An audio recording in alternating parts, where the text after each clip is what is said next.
Welcome back to my channel, YouTube. My name is Cameron. This is Invest in Yourself. Thank you so much again to come and watching my video. And today we're going to talk about 3 stocks I intend to add to my position or open a new position in September. These 3 stocks are going to cover a wide spectrum. One's going to be an overall growth play, one's going to be a value, and the third is going to be a dividend, a long-term dividend that you can receive a nice yield over time with. Let me know what you think down in the comments of the products that I'm making in this video, or any other recommendations that you want to see, any other businesses that you want me to cover. Again, thank you so much for coming. Pop a like up, maybe subscribe, and let me know what you think. Again, thank you so much. Let's get into it. First company we're going to get in this huge growth conglomerate SPAC right now, YouTube. As today we sit with Tortoise Acquisition. If you weren't tracking, they're going to end up merging with Hyliion in the end of the third quarter, and all former shares of Tortoise shares will trade under a new ticker as HYLN. If you're not tracking what Hyliion is, they're an electrified powertrain solution for trucks that are classified as Class 8 commercial vehicles.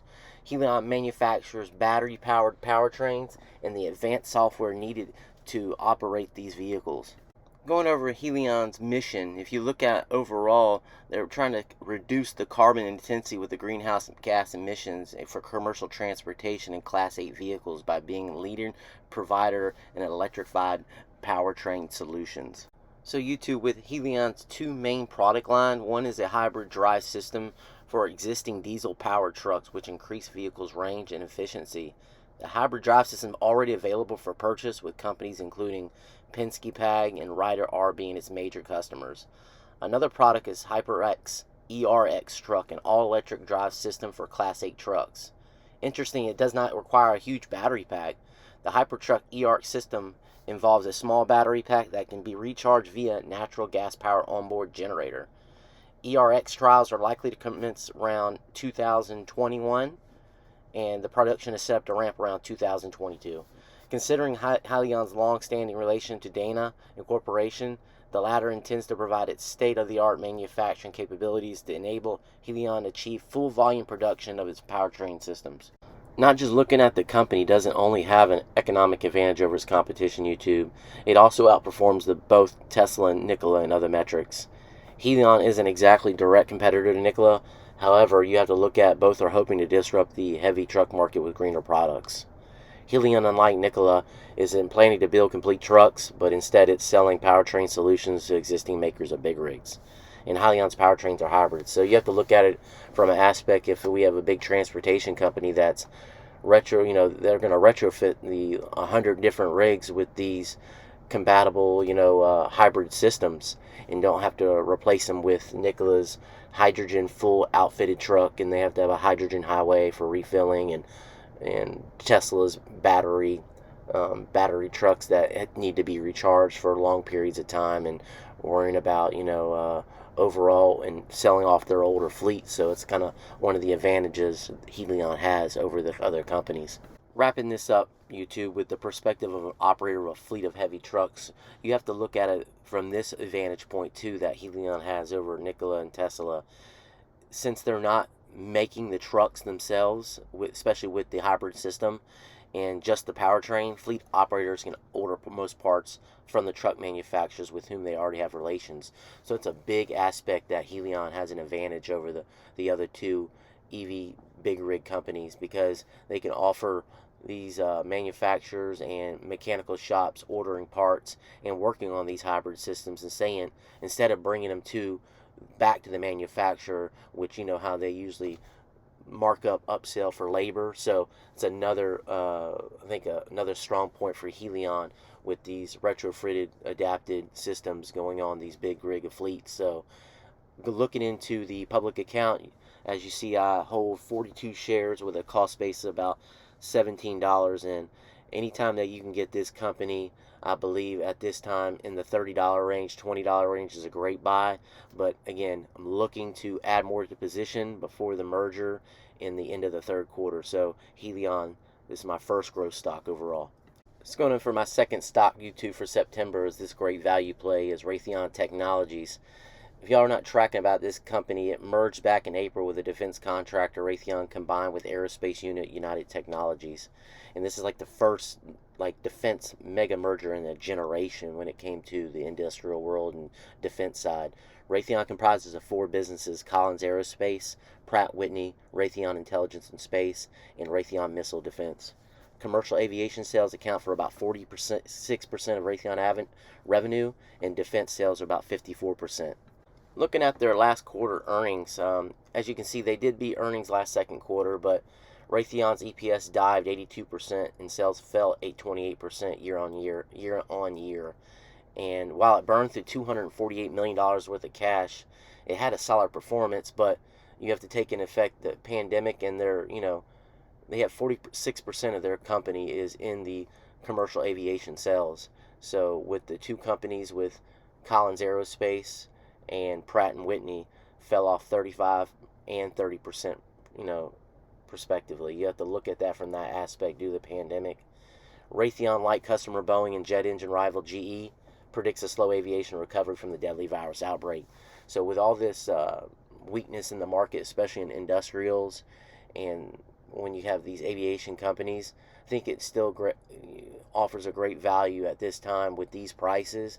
And eventually, we're going to get over this pandemic, and the valuations are going to get back, and prices are going to get back to, where they were before, and the aviation boom will come back. It's just going to be time, and it's going to be one of these long-term value holds what you're going to have here. Personally, YouTube, the aerospace and defense sector remains among one of my favorite places to invest due to higher spending on defense, both U.S. and abroad. If you look at Raytheon Technologies' backlog remains massive. Based on second quarter revenues, it would take the company nearly 3 years to work off this current backlog. It's a lot, YouTube, and that's without any additional bookings. Raytheon's diverse portfolio and its defense business is expected to offset near-term YouTube with its commercial aerospace headwinds due to the pandemic. Nevertheless, with its strong balance sheet and ample liquidity, I believe Raytheon continues to well position to deliver value over the long term. You do have a long-term, perspective with this company, 3 to 10 years out, and the little dividend that they do owe, 3%. It's a great value play, especially riding out the pandemic. As soon as we get a vaccine, I think commercial aviation is going to explode and boom back up like we've always have. And if we're looking at the public account as of today, I'm still a little over 30 shares, and I'm continuing to add to my account even when we're sitting at these prices. Anytime that you can get it under $70, it's a great buy. So again, it still offers a great little dividend. Anytime you can get it under 70, great buy. And let's roll into the next one. This next is a big dividend play. So going into the third stock, YouTube, that's dividend play for September. It's Verizon. And this dividend play, if you know how they create a lot of their revenue, is from selling wireless hardware, including phones and Internet of Things. They associate wireless service to consumers and businesses. Verizon's operating revenue grew less than 1% to $130 billion in 2019. As its higher services revenue offsets its lower hardware sales, slower smartphone sales, and intense competition from AT&T and T-Mobile exacerbated the pressure. However, we have to look YouTube. Lower operating expenses boosted Verizon's adjusted earnings by 2% to a little over $4.50 per EPS, which comfortably covered its $2.44 per share in dividend year on year. Consider that Verizon is likely to hike its dividend. That's kind of where I'm wanting to start opening a brand new position into Verizon, one of my accounts, because you look year on year, they've been hiking their dividend. So with Verizon, as we currently sit, it pays a quarterly dividend about a little over 60 cents and a $2.60 annualized basis too as well. This gives Verizon stock at today sitting and around $60 a share, a little under $60 a share, and that's a dividend yield a little over 4%. That's a very high dividend, YouTube, with the yield, and it provides a good return to investors while they wait for the stock to rise in its true value during their pandemic. Moreover, you have to kind of check out YouTube, as the stock is likely to have a dividend hike. For example, check this out. Look at the table on your right, and you can see that after every 4 quarterly dividends, the company tends to raise the dividend. Typically, it's about 2 to 1% per year, but we already have about 4 quarterly dividends at a little over 60 cents. Therefore, it seems like there may be like a broad declare hike for dividend coming up in the future. So probably I would assume around little 62 cents, maybe 63 cents quarter on quarter. But in the second quarter, Verizon reduced its net debt by $5.7 billion, and the company reported on EPS a little over $1.13 when it comes to earnings per share, compared to under 95 cents in the previous year period. Verizon ended the first half of 2020 with a free cash flow a little over $13 billion and increased it 74% year on year. Thing we have to look at too as well with Verizon is the growth play. I know this is a dividend play for me for September, but in the future with 5G devices, Spark upgrades, and older device plans, new 5G networks could also expand Verizon's reach into the next generation market, like the Internet of Things and connected to cars, while its ongoing fiber upgrades could boost its broadband revenue. Overall, YouTube, this is a great long-term dividend payout company, and the 5G future network could possibly see upside growth potential on my dividend play. But again, this is a great dividend play for September and a long-term hold to get you that passive income for your long-term account. Thank you so much again, YouTube, coming to my channel, watching the video today on 3 stocks I have for September. Hope you got good perspective and value out of the growth, value play, and the dividend companies that I covered. Please comment down below and let me know what you think, any recommendations for other videos, or anything, different plays we have going on in the economy right now you would like me to make a video in the future.